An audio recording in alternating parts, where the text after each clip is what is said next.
Qu'est-ce qu'on cherche dans cette équation? Ce qu'il avait en tête, c'est N, c'est le nombre de civilisations dans la Voie lactée, dans notre galaxie. C'est-à-dire, les premiers qui ont fait ça, c'était de l'ordre du million, pour ne pas dire dizaines de millions de civilisations. Et puis vous voyez, si vous regardez la littérature au fil du temps, que ce nombre N, les estimations chutent progressivement. Qu'est-ce qu'on en tire aujourd'hui de cette équation?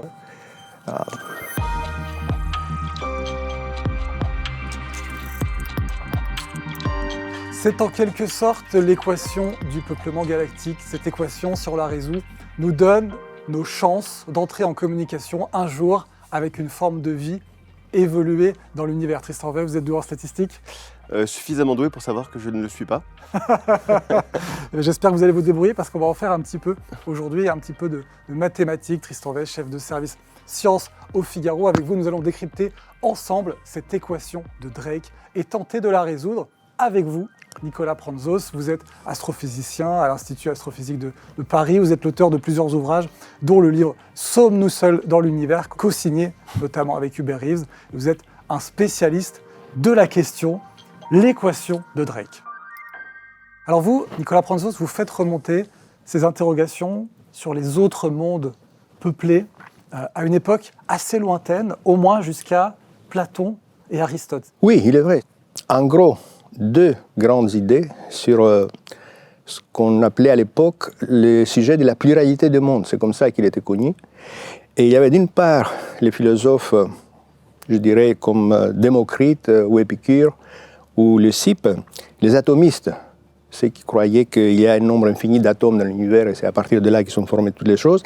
Et ces gens-là pensaient qu'il y a un nombre de mondes infinis dans l'univers. C'est-à-dire des terres entourées des étoiles et des soleils. Tandis que les deux plus grands philosophes de l'Antiquité grecque, Platon et Aristote, n'y croyaient pas. Ils pensaient qu'il y a un seul monde, le nôtre. Et la raison, c'était la physique d'Aristote. Il ne pouvait pas y avoir d'autres mondes comme la Terre. Et la philosophie d'Aristote a été imposée pendant 15 siècles en Occident, enrichie par des arguments théologiques. Et de cette manière, s'est imposée jusqu'au temps de Copernic et Galilée, essentiellement. C'était à partir de ce moment-là qu'on a commencé, on l'a compris, surtout avec l'utilisation de télescopes par Galilée, que les étoiles, c'est des soleils comme le nôtre. Donc le système aristotélien est tombé, il a été fracassé. C'est comme ça qu'on est arrivé à croire qu'il y a aussi certainement d'autres étoiles et peut-être d'autres planètes. Tristan Weil, la recherche de la vie? Je pense que c'est la question que tout le monde se pose quand il est adolescent, qu'il a 15 ou 20 ans, qu'il lève les yeux vers les étoiles, qu'il voit ce qu'il perçoit comme un nombre innombrable d'étoiles, alors qu'en fait, il n'y en a pas tant que ça.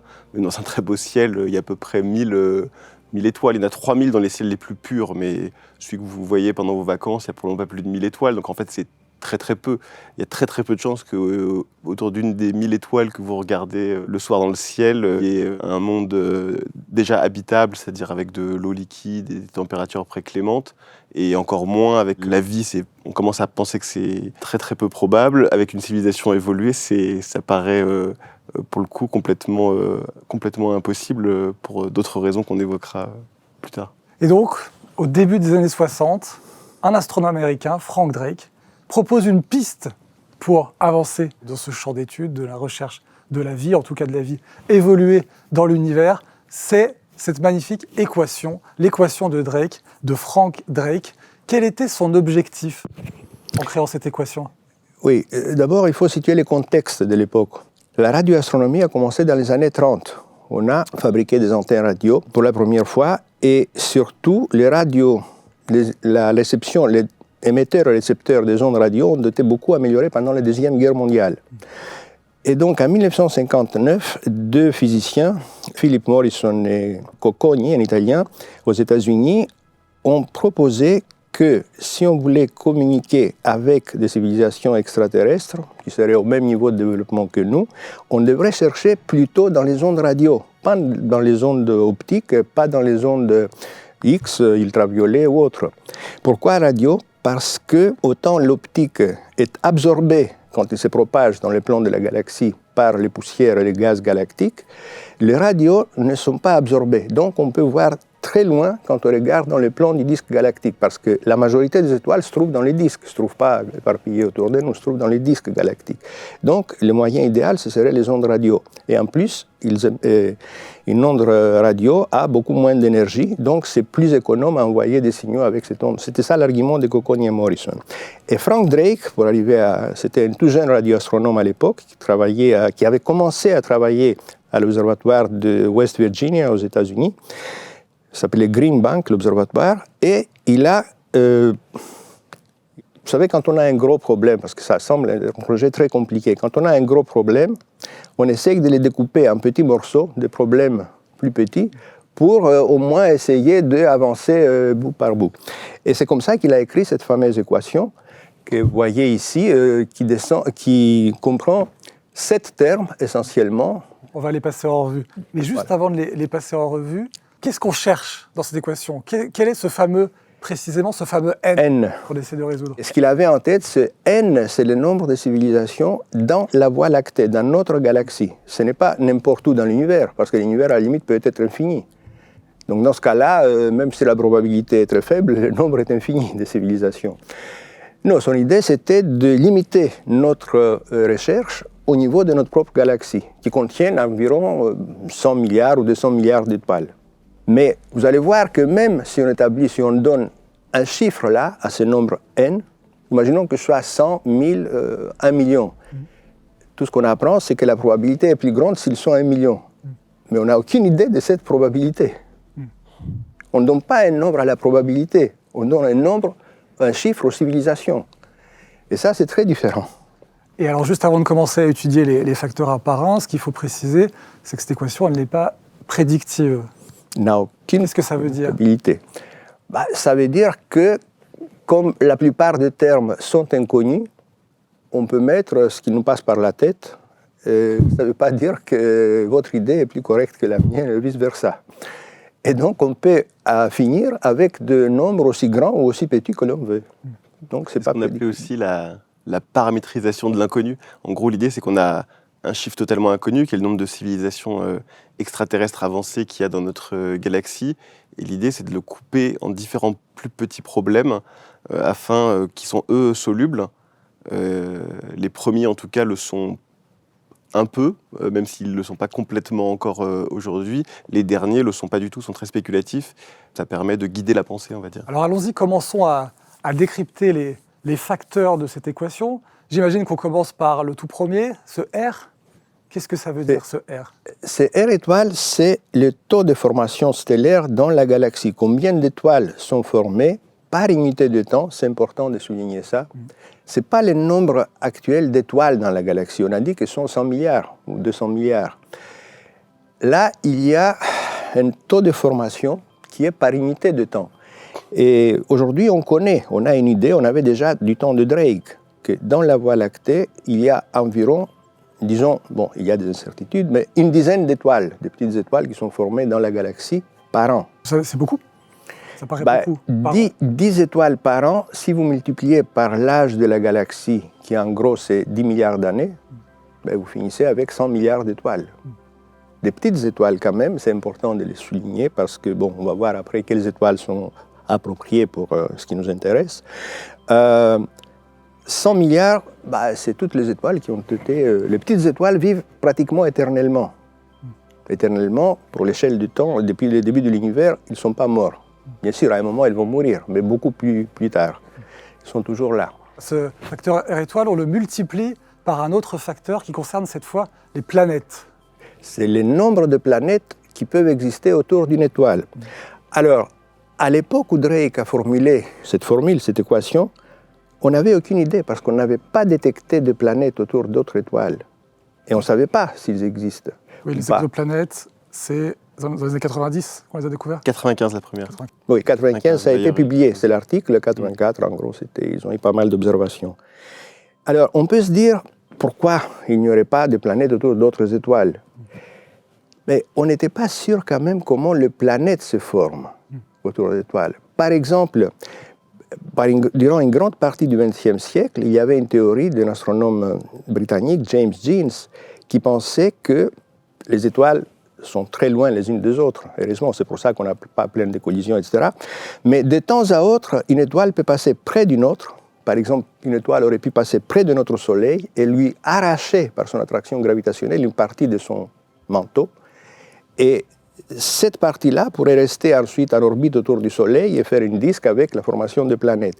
Mais dans ce cas-là, ça aurait été un événement extrêmement improbable. Des rencontres aussi proches entre étoiles, c'est très rare dans la galaxie. Donc, si cette théorie était correcte, le nombre de planètes autour des étoiles pourrait être très faible dans cette équation. Extrêmement faible. Donc, à partir des années 50, la théorie qui s'est imposée, c'était la théorie d'un soviétique, Safronov, qui pensait que la formation de chaque étoile est accompagnée, il y a une nébuleuse protostellaire qui se condense sous l'emprise de la gravité. Au centre, il y a l'étoile qui se forme, mais autour, il y a un disque. Et c'est ce disque-là qui se fragmente pour donner naissance aux planètes. Et à partir de là, on a compris qu'il devrait y avoir beaucoup de planètes, pratiquement autour de chaque étoile. Mais combien, on n'avait observé aucune. Et depuis, on en connaît quelques milliers, 5000. Je crois qu'on va mettre à 6000 ou 7000 maintenant. Voilà. On a parlé dans une précédente émission, je vous invite à Donc voilà, regarder au moins ça. maintenant, on sait qu'il y a des exoplanètes, et je pense, peut-être pas autour de chaque étoile, mais autour de la grande majorité. Un autre facteur astronomique, c'est celui qui suit. C'est toujours concernant les planètes, mais là, il y a une petite nuance, c'est les planètes habitables, vivables. C'est le facteur NE. Est-ce qu'on peut l'expliquer, celui-ci? Alors, habitable, oui, c'est... Je ne sais pas si c'est le bon terme, habitable. C'est le terme consacré, c'est le bon terme. C'est juste qu'il est trompeur. Bon, déjà, dans notre système solaire, où on a trouvé beaucoup de planètes, on a 8 planètes maintenant, parce que Pluton n'est plus considéré comme une planète, mais on sait que toutes les planètes ne sont pas équivalentes, ne sont pas les mêmes. Il y a d'une part, les 4 planètes internes, qui sont les plus petites, Mercure, Vénus, la Terre, Mars, et qui sont des planètes telluriques, comme on dit. C'est un peu comme la Terre, donc on peut se poser à leur surface. C'est des matériaux solides qui les composent, c'est du silicium, du fer, des éléments lourds. Et d'autre côté, il y a les 4 planètes extérieures qui sont des géantes gazeuses, Jupiter, Saturne, Uranus et Neptune. Et là, on ne peut pas se poser à leur surface, c'est du gaz. On peut s'enfoncer à leur surface, même si on envoie des sondes, ou encore moins d'astronautes, ça n'a pas de sens. Et la forme de vie qu'on connaît sur Terre ne peut pas vivre ou se former sur ces planètes-là. Donc on est intéressé, d'une part, à des planètes telluriques, solides. Il faut que la planète se trouve à une bonne distance de son étoile, pas trop près, il fera trop chaud, pas trop loin, il fera trop froid. Je me posais une question justement sur ce terme. Par exemple, dans le système solaire, il y a 3 planètes qui sont dans la zone habitable, Vénus, la Terre et Mars, qui sont en principe à des distances compatibles avec l'eau liquide, mais on sait que sur Mars, il y en a peut-être eu à une époque lointaine, sur Vénus, il n'y en a probablement jamais eu, et du coup, je me demandais si ce NE pour le système solaire, ce serait 3 sur 8 ou ce serait plutôt 1 sur 8, parce que finalement, il n'y a que la Terre qui a réellement un environnement viable. Mais c'est une très bonne remarque, justement. Ça montre les incertitudes de notre problématique actuelle. Il y a autre chose qui est l'existence d'atmosphère sur une planète, autour d'une planète. Il ne suffit pas d'avoir une planète avec la bonne masse, comme la Terre, la bonne composition chimique et la bonne distance. En principe, s'il n'y avait pas d'atmosphère autour de la Terre, la température serait en dessous du 0 degré, même si c'est à la bonne distance. Donc l'existence de liquide ne serait pas possible. C'est l'existence de notre atmosphère qui fait une sorte d'effet de serre, qui réchauffe la température. Autour de Vénus, il y a une atmosphère bien plus dense, bien plus massive que celle de la Terre. Et c'est ça qui fait que Vénus est un enfer. Il fait 300-400 degrés Celsius à sa surface. Donc même s'ils sont au bord de la zone habitable, Mars du bord extérieur, Vénus du bord intérieur, les températures à la surface sont respectivement bien plus grandes et bien plus faibles que ce qu'il faudrait. Donc ils ne sont pas habitables du coup. Eh bien, allons-y, poursuivons le décryptage de cette équation. Là, on vient de passer en revue les 3 premiers facteurs, qui sont des facteurs, je dirais, astronomiques. Exact, ça c'est une bonne remarque. Ces 3 premiers facteurs, on peut espérer, de manière assez raisonnable, de mettre des valeurs là, sur chacun d'entre eux, avec les statistiques qui viendront certainement dans les années ou les décennies à venir. Oui, techniquement, il suffit entre guillemets, de compter le nombre d'étoiles, compter le nombre de planètes, voir celles qui sont dans la bonne zone. Et évaluer ces propriétés de planètes qui sont nécessaires. S'ils ont une atmosphère, s'il est épais, etc. Tout ça, on peut, en principe, le faire dans les décennies à venir. Jusque-là, ça va. Oui. Mais alors, à partir de ce facteur FL, qu'est-ce qui se passe? Là, on cherche des planètes qui abritent la vie, c'est ça? Exactement. Des planètes sur lesquelles la vie s'est développée. À un moment, est apparue et s'est développée. Et pour l'instant, ce facteur, on va dire qu'il y a deux catégories. Il y a les gens qui pensent que ce facteur vaut 0 et d'autres qui pensent que ce facteur vaut 1. Il y a des gens qui disent, à partir du moment où les conditions sont réunies, la vie apparaîtra forcément. Et d'autres qui disent, même si vous avez les meilleures conditions possibles, la vie qui est apparue sur Terre, c'est une espèce de suite de contingences tellement incroyable qu'en fait, c'est un événement unique. Et si on trouvait de la vie quelque part dans le système solaire, je pense qu'on pencherait plus pour un facteur proche de 1. Et le fait qu'on n'ait rien découvert jusqu'à présent amène à certains à penser qu'on est plus proche de 0. Ce qui milite, entre guillemets, pour que la vie existe, c'est le fait que les plus anciennes traces de vie qu'on a découvertes, c'est des vies microscopiques, c'est de la vie moins que microbienne, monocellulaire. Elle est vieille de presque 4 milliards d'années. Donc notre Terre, ainsi que notre Soleil, sont apparus il y a 4,5 milliards d'années.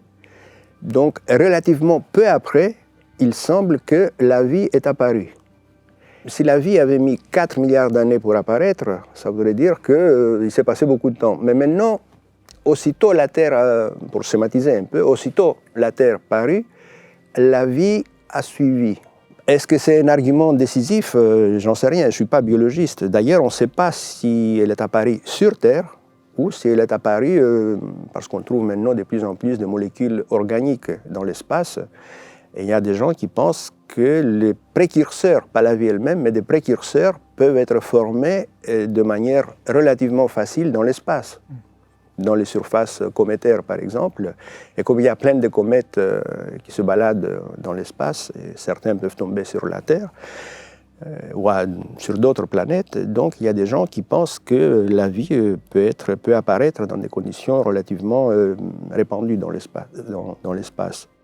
Alors maintenant, de l'autre côté, il y a, comme Tristan le disait, il y a des biologistes qui pensent que c'est beaucoup plus compliqué que ça, et que la probabilité que la vie apparaisse, même si les conditions physiques comme l'existence de liquide sont réunies, ce n'est pas donné. Dans ce cas-là, voilà, on est en gros entre 0 et 1. Avec les probabilités, maintenant, si c'est 1 millième ou près de 99%, ça dépend à qui vous parlez.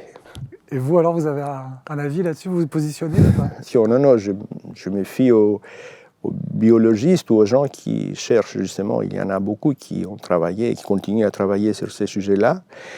Et je sens que la réponse, elle n'est pas claire.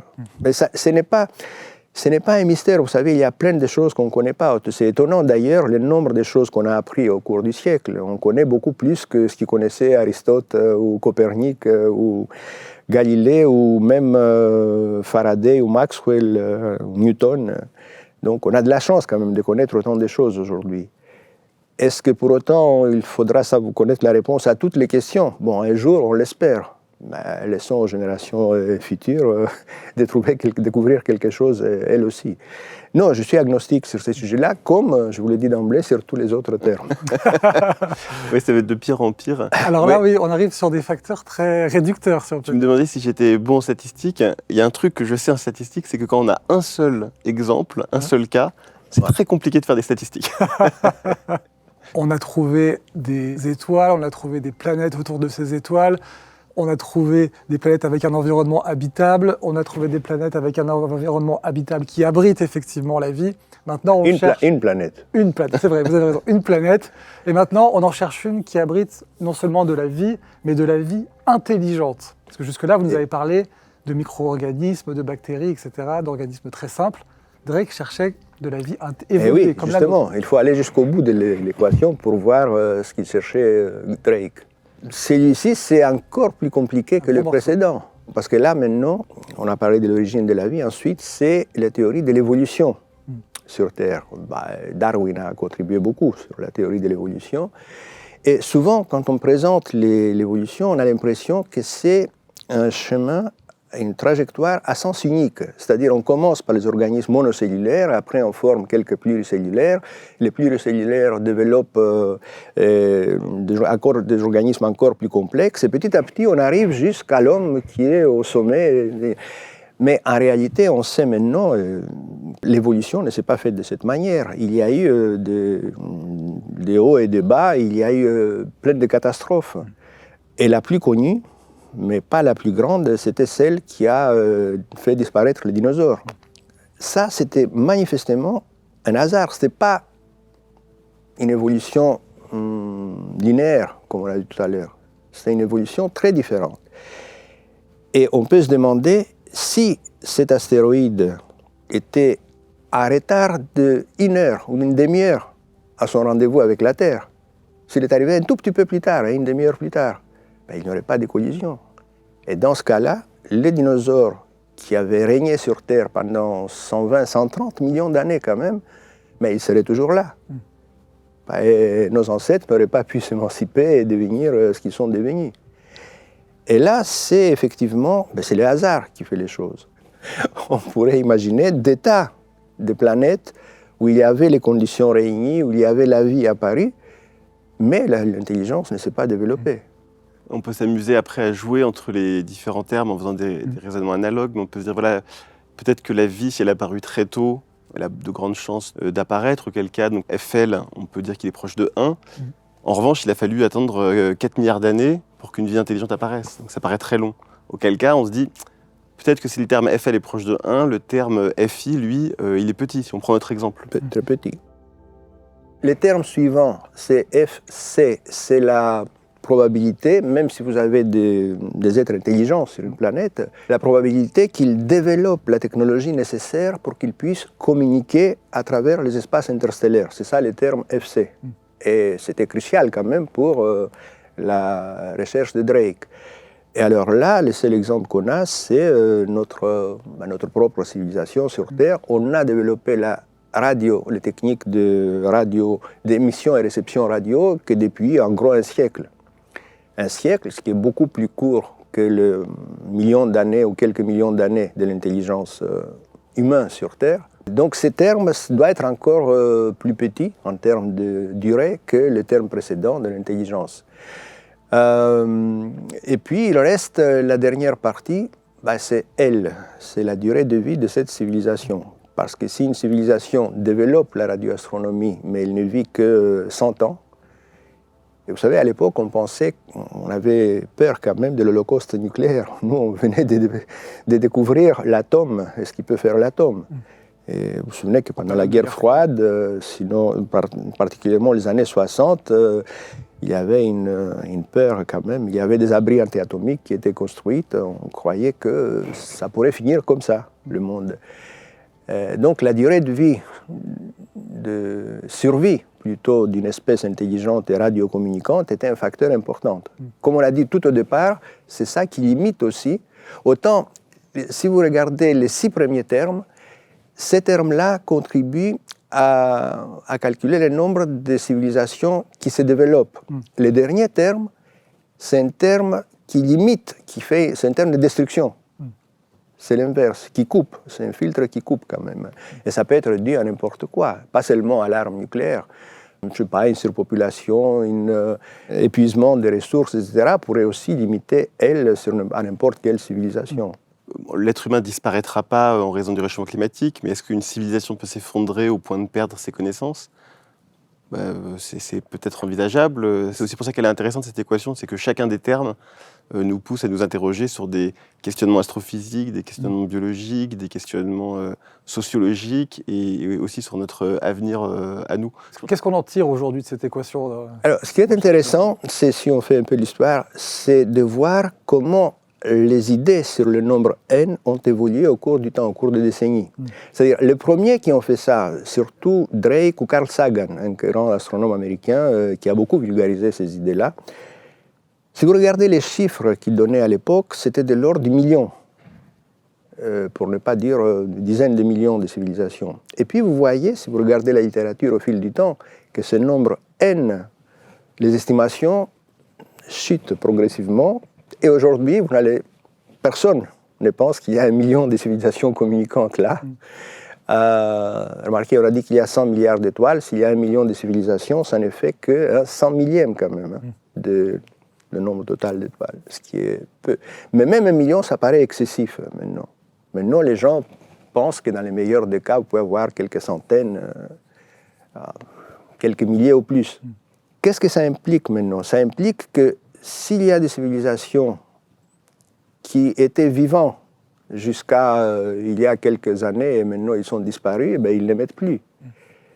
Et donc, leurs signaux radio sont déjà passés peut-être, ils ont traversé la Terre, ils sont disparus dans l'espace. On n'avait pas la technologie pour les détecter.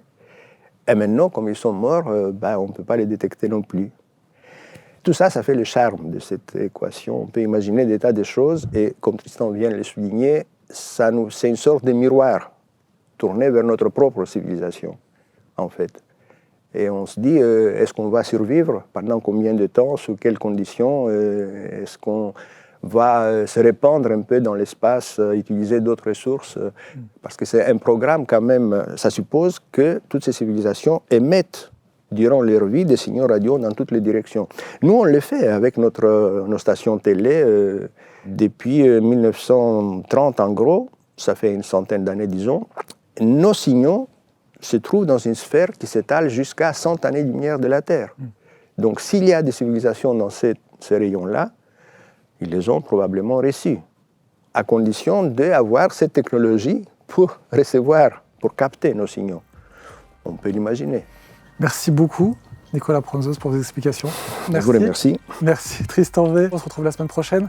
Avec plaisir. À très vite pour le prochain numéro de Planétarium.